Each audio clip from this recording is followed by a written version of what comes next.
Today is March 4th, 2020, and you're listening to episode 185 of the Daily Devotion podcast from Devotable.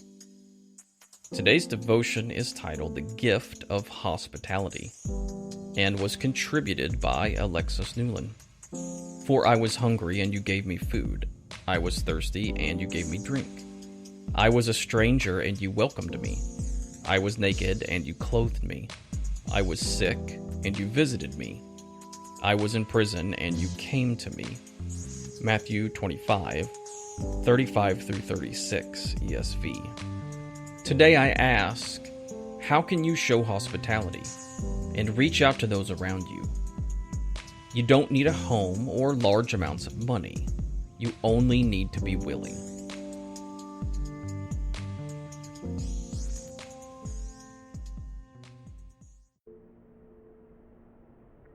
Loneliness after loss. My mother died almost 10 years ago after a 3-year battle with cancer. She was my family, my world. After her passing, I worried so much about holidays. I wondered where I would go since the majority of my family resides on the East Coast, and traveling out that way during any holiday can be a costly endeavor. The holidays were a time I expected to dread. I expected it to be a time of loneliness, a time to remember how much I'd lost and who was missing. Never have I been so wrong. In the 10 years she's been gone, I've never spent a holiday alone. Since her passing, a countless number of people have opened their homes to me, treating me as if I were a part of their family.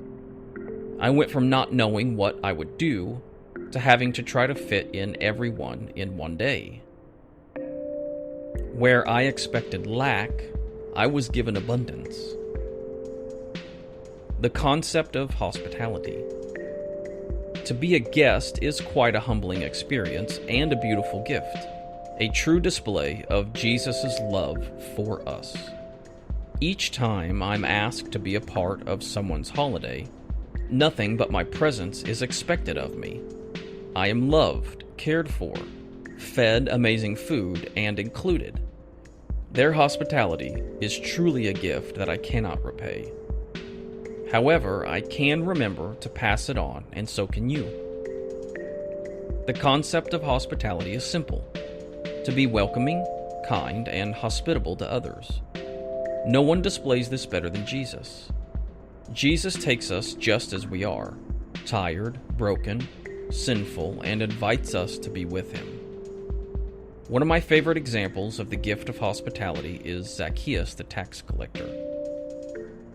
Luke 19, 1-7 says, He entered Jericho and was passing through, and behold, there was a man named Zacchaeus. He was a chief tax collector and was rich. And he was seeking to see who Jesus was, but on account of the crowd he could not, because he was small in stature. So he ran on ahead and climbed up into a sycamore tree to see him, for he was about to pass that way. And when Jesus came to the place, he looked up and said to him, Zacchaeus, hurry and come down, for I must stay at your house today. So he hurried and came down and received him joyfully. And when they saw it, they all grumbled, He has gone into the guest of a man who is a sinner. Jesus knew who Zacchaeus was and how he was viewed by the religious leaders of that time. Tax collectors were seen as conspirators against the Jews because of their ties to Rome. They were associated with greed and sin.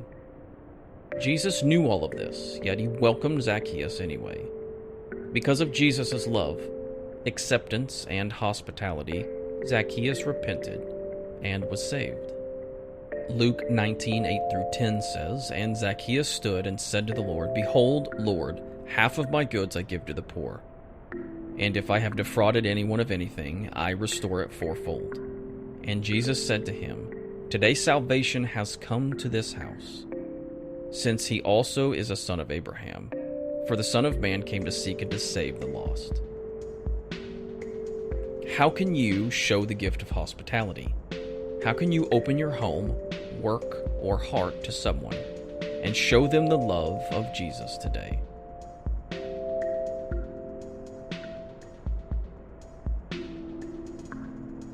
My wife and I, and my family in general, love to celebrate the holidays. We love to celebrate things, and we love to just have people over to our house. I would consider us hospitable people because we just like having people over, feeding them good food, hanging out with them, maybe just talking or making some coffee and catching up. Maybe we play some Mario Kart or Mario Party as we all sit around the TV and scream at each other, which is always a great time. But we just love having people over, hanging out with friends and family. We love having people in our home. We want our home to be a place that people enjoy coming to. And as my kids grow older, I want my house to be the hangout place. I want our kids to be able to have their friends over, spend the night, hang out in the evening times, anytime they want to, and feel like this is a safe, warming, comforting, hospitable place that they can come and relax and let their guard down. And the reason that my family loves doing that is because we get to love on people. We get to show people around us that we love them. They can come to our house. They don't need to bring anything. They don't need to contribute in any way. We'll do everything for them. Because that's the picture of what Jesus does for us. The story of Zacchaeus is kind of a role reversal story. Because looking on the surface, we would say, well, Zacchaeus was the one being hospitable because he invited Jesus into his house.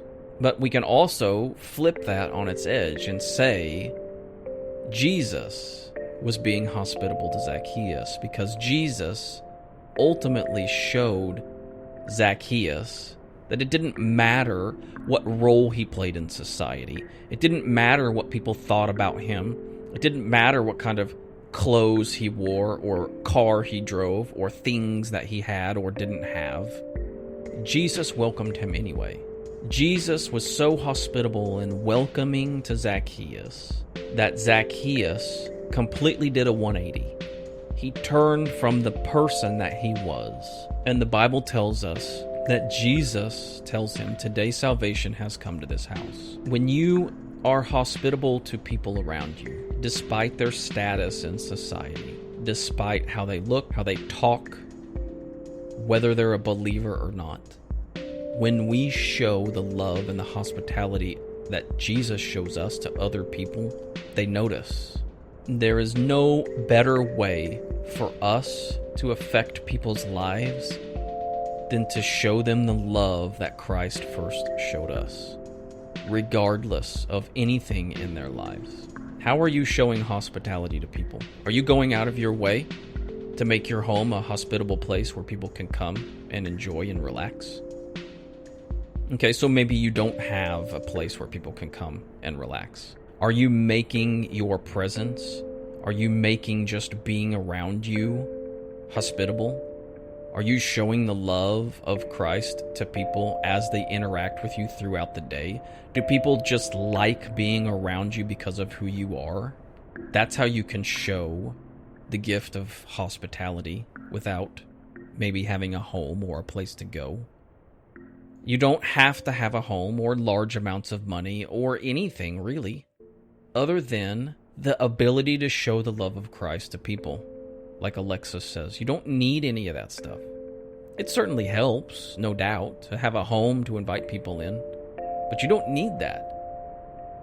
You just have to be willing to show the love of Christ to others. How can you do that this week, this month, this year, instead of being a person that people don't want to be around? What are some of the traits that you can change in your life to make you more hospitable? What are the things that you can change in your home, in your daily routine, in the way that you interact with people to invite them in?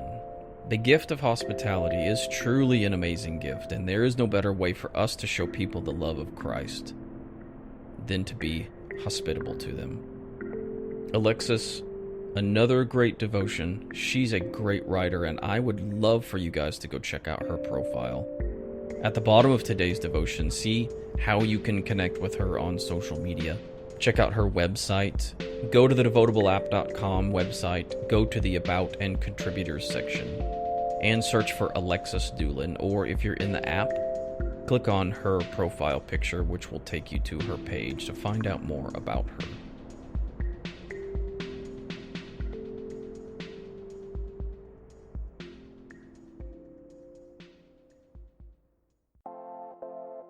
Thank you all so much for joining me today as I read today's daily devotion.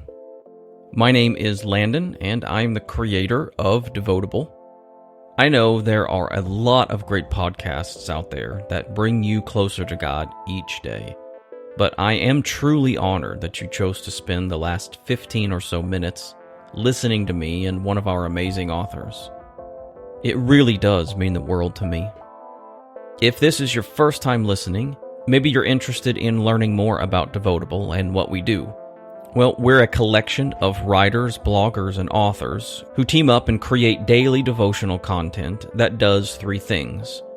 First, we try to encourage believers daily. Second, we try to reach the lost with God's powerful message. And third, we try to spread the gospel of Jesus Christ around the world on as many platforms as we can.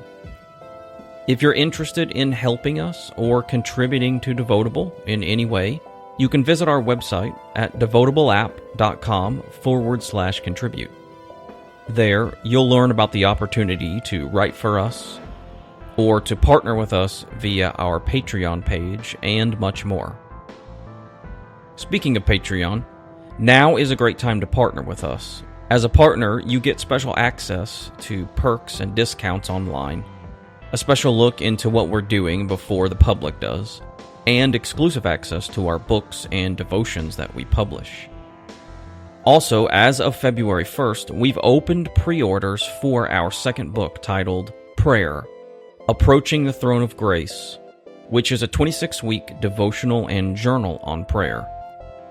If you're a Patreon partner, you'll get a copy or two of this book sent to you when we launch it. So now is a perfect time to sign up and become a partner with us. Head on over to devotableapp.com/contribute to learn more. And if you're not interested in partnering with us on Patreon, I certainly understand that. But you can still pre-order the book on our website at devotableapp.com/prayer journal. There you can find out information about the book's contents, the price, the official launch date, and all the rest of the details. I am so excited about this book and how it's going to help people in their prayer life. Prayer is the lifeblood that connects us with God, and without it, we can't possibly have the full relationship with our Savior that He desires. My heart is that this devotional helps people learn how to pray better, that it assists them in seeing the power of prayer in their everyday lives. So I am so excited to finally get this project launched and out to the public. So again, if you want to learn more, head on over to our website at devotableapp.com/prayer journal. If this daily devotion has blessed you in any way, would you please consider sharing it with a friend? From clicking that share button to forwarding on an email or just mentioning us to someone over coffee. That's how we grow. When people like you are blessed and pass that blessing along to others, more people learn about Devotable. So I would encourage you guys to click that like button or share button, comment on one of our posts, or even leave us some feedback on our podcast or one of our books. We love to hear feedback and encouraging words from our audience. Lastly, I would love to know how I can pray for you. This ministry, to me, is all about connecting with people, and I'd love to be able to connect with you and pray for you. If you have a prayer request, you can let me know anytime via our social media channels. You can send me a message on Facebook or send me a message in Instagram DM, or you can go to our website, click on the Connect page, and send me an email from there. I would love to pray for you guys in whatever you're going through in your life today. Again, thank you so much for tuning in to today's Daily Devotion podcast. And until the next time, have a great day.